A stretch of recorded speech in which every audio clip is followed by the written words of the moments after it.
Assalamualaikum warahmatullahi wabarakatuh. Selamat pagi menjelang siang teman-teman semuanya. Oke, bertemu lagi ya dengan Ibu pada mata pelajaran PPKN pada hari ini. Nah, sebelum kita memulai pelajaran, alangkah lebih baiknya kita berdoa terlebih dahulu agar apa yang Ibu berikan mengenai materi kita bisa teman-teman pahami dan serapi dengan mudah. Berdoa menurut agama dan kepercayaan masing-masing. Berdoa dipersilahkan.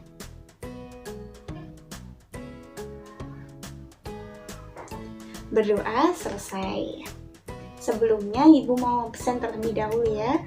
Siapa yang tidak masuk hari ini? Oke, alhamdulillah semuanya masuk. Gimana kabar hari ini teman-teman semuanya? Oke, alhamdulillah ya, pada sehat, bugar, bahagia tentunya, karena pada ceria-ceria semua. Oke teman-teman, pada pertemuan kali ini kita akan belajar mengenai norma. Kompetensi dasar dari pelajaran hari ini adalah memahami norma-norma yang berlaku dalam kehidupan bermasyarakat, berbangsa, dan bernegara. Kemudian indikator pencapaiannya, yang pertama, siswa diminta untuk mendeskripsikan pengertian dan macam-macam norma. Kedua, siswa bisa mendeskripsikan macam-macam norma dalam kehidupan berbangsa, bermasyarakat, dan bernegara. Yang ketiga, siswa bisa menunjukkan perilaku yang sesuai dengan norma. Oke, dari tadi kita membicarakan mengenai norma terus. Apa sih itu norma sebenarnya teman-teman? Ada yang tahu? Baik. Ada yang bilang apa tadi? Kebiasaan, betul. Lalu perilaku masyarakat. Oke, boleh. Lalu apa lagi? Peraturan perilaku dalam masyarakat. Oke, betul semua ya lah. Pada pintar-pintar sepertinya ini. Oke, jadi norma itu merupakan kaidah atau ketentuan atau juga pedoman yang mengatur kita dalam kehidupan, yang mengatur kita mengenai tingkah laku manusia yang tentunya dalam kehidupan bermasyarakat. Jadi dalam hal ini ketika kita ingin bertingkah laku, berbuat, nah itu ada aturannya, ada dasarnya yang disebut dengan norma. Kemudian ada macam-macam norma. Coba teman-teman, ada berapa itu macam-macam norma? Oke, ada 3 ya, benar sekali. Apa saja coba disebutkan, dibaca coba. Berdasarkan bentuknya, oke, lalu daya ikatnya, oke, lalu yang ketiga berdasarkan sumbernya, oke, betul ya. Pertama, berdasarkan bentuknya. Ada berapa itu? Iya, ada 2 ya. Nah, yang tertulis dan tidak tertulis. Oke, ketika kita bicara mengenai tertulis, pasti di bayangan kita ya bentuknya ada tulisannya, bisa kita lihat, bisa kita baca. Nah, pastinya tertulis itu juga ada yang membuat kan teman-teman. Nah, yang membuat siapa? Yang membuat pastinya adalah pejabat yang berwenang. Ada yang tahu contohnya? Oke, apa tadi? Peraturan, iya boleh. Peraturan apa ini? Dilengkapi ya. Peraturan pemerintah itu boleh. Peraturan daerah, undang-undang. Nah, kalau kita di sekolah ini ada peraturan juga kan? Namanya apa? Ya, namanya tata tertib sekolah. Berdasarkan bentuknya, yang kedua adalah peraturan tidak tertulis, di mana ini merupakan kesepakatan dan kebiasaan yang sudah lama dilakukan oleh masyarakat. Nah, di sini ada 4 gambar ya teman-teman. Coba ada A, B, C, dan D. Nah, dari keempat gambar tersebut, mana nih yang termasuk norma tertulis dan norma yang tidak tertulis? Ada yang bisa? Oh ya, apa? Oke, norma tertulis A dan D, Bu. Betul. Berarti yang tidak tertulis sisanya ya, B dan C. Nah, betul sekali. 2 jempol untuk teman-teman semuanya. Sekarang, yang kedua adalah berdasarkan daya pengikatnya. Yang pertama itu ada cara atau usage. Ini merupakan norma yang menunjukkan kepada satu bentuk perbuatan sanksi yang ringan terhadap pelanggarnya. Nah, sanksi yang diberikan dalam norma cara ini juga hanya berupa ejekan. Ini ada contoh norma cara. Ada 2 gambar. Gambar yang atas itu orang yang sedang makan. Nah, tapi dalam hal ini orang makan tersebut mengeluarkan suara atau bisa kita namakan dengan biasanya apa? Mengecap. Ya, yang kedua makanan berkuah. Nah, ada nih teman-teman di daerah tertentu yang makan dengan makanan berkuah itu tidak menggunakan sendok, tapi langsung menggunakan tangan. Nah, kita melihat hal tersebut pastinya, kok seperti itu ya, makanya kok aneh. Nah, yang kedua adalah kebiasaan atau follow-way. Merupakan norma yang menunjukkan perbuatan yang diulang-ulang dalam bentuk yang sama. Sanksi dari norma kebiasaan ini hanya berupa sindiran lalu teguran. Nah, ini ada 4 contoh norma kebiasaan. Gambar yang pertama ini adalah ketika kita bertemu dengan teman kita, kita harus saling menyapa. Gambar yang kedua, ketika kita melewati orang tua, kita harus menghormatinya, harus menundukkan kepala, seperti itu biasanya ya. Gambar bawahnya adalah ketika kita mau berpergian, nah kita harus berpamitan, harus saliman kepada orang tua kita.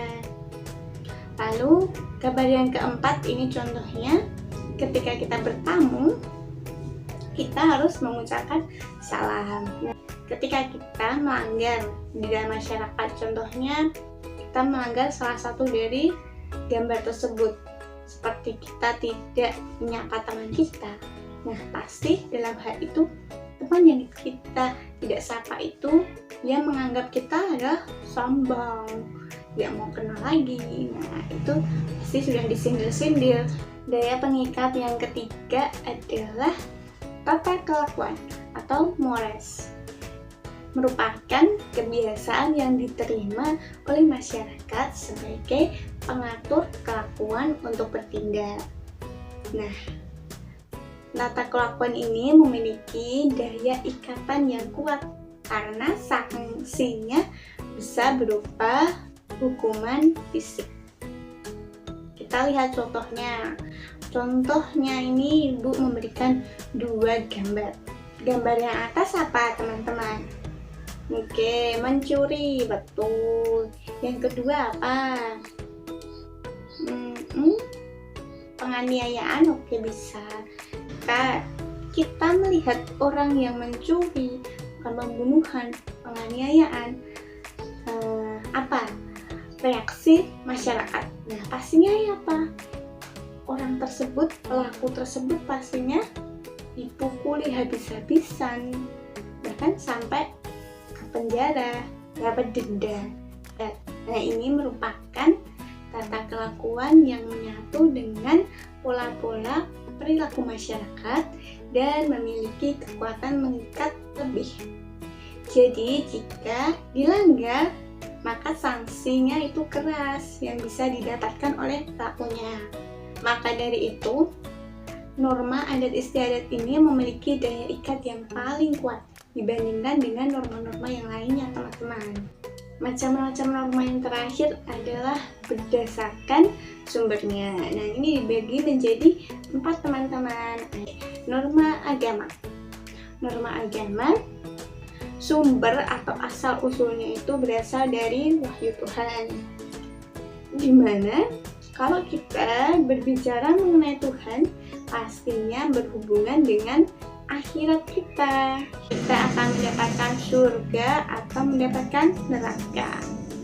Nah, surga dan neraka pastinya juga berkaitan dengan dosa dan pahala. Contohnya apa? Norma agama itu perintah untuk melaksanakan ibadah bagi umatnya. Oke, norma yang kedua adalah norma kesusilaan. Sumber atau asal-usul dari norma kesusilaan ini berasal dari hati nurani manusia. Sanksinya apa? Merasa salah, berdosa, dan menyesal diri ini karena telah melanggar dari norma kesusilaan tersebut. Nah, ibu mau ambil salah satu nih. Ketika kita nih berkata bohong kepada teman kita, lalu di rumah setelah dipikir-pikir, ternyata tadi aku berkata bohong, sekarang aku menyesal sudah berkata bohong tersebut. Kenapa aku tidak berkata jujur saja? Nah, itu teman-teman. Jadi ada perasaan bersalah, perasaan menyesal. Norma yang ketiga adalah norma kesopanan. Sumber atau asal usulnya berasal dari pergaulan manusia. Lalu sanksi yang didapatkan dari norma kesopanan itu berupa kita dicela, lalu kita dikucilkan oleh masyarakat sekitar. Nah, teman-teman, ibu mau ambil salah satu. Ketika kita masuk rumah orang dengan langsung masuk, tidak permisi dulu, tidak mengucapkan salam atau mengetuk pintu, tapi kita langsung masuk ke rumah orang lain. Nah, pastinya nih orang yang melihat perilaku kita, pastinya dia akan mencela kita. Kok kamu perbuatannya tidak baik? Oke, norma yang terakhir adalah norma hukum. Norma hukum ini sumber atau asal usulnya berasal dari pemerintah atau pejabat yang berwenang. Sanksi dari norma hukum ini berupa hukuman penjara, bisa denda, atau bahkan kita bisa diberikan hukuman mati. Nah, contohnya ibu ambil satu ya. Ketika kita tidak membayar pajak, kita menunggaknya beberapa bulan. Nah, lalu kita pada saat membayar pajak tersebut, apa yang kita dapatkan, teman-teman? Ya, betul sekali. Biaya untuk kita membayar pajak tersebut pastinya menumpuk-numpuk. Lalu ditambah lagi dengan adanya denda.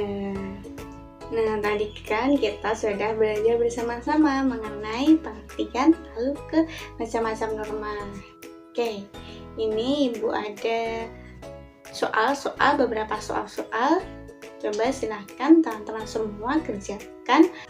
Nah, karena waktu kita sudah selesai, mari kita tutup pelajaran pada hari ini dengan bacaan hamdalah bersama-sama. Alhamdulillahirabbil alamin. Semoga apa yang ibu sampaikan bisa dipahami dan dimengerti oleh teman-teman semuanya, dan juga bisa diterapkan di kehidupan teman-teman dalam bermasyarakat. Assalamualaikum warahmatullahi wabarakatuh.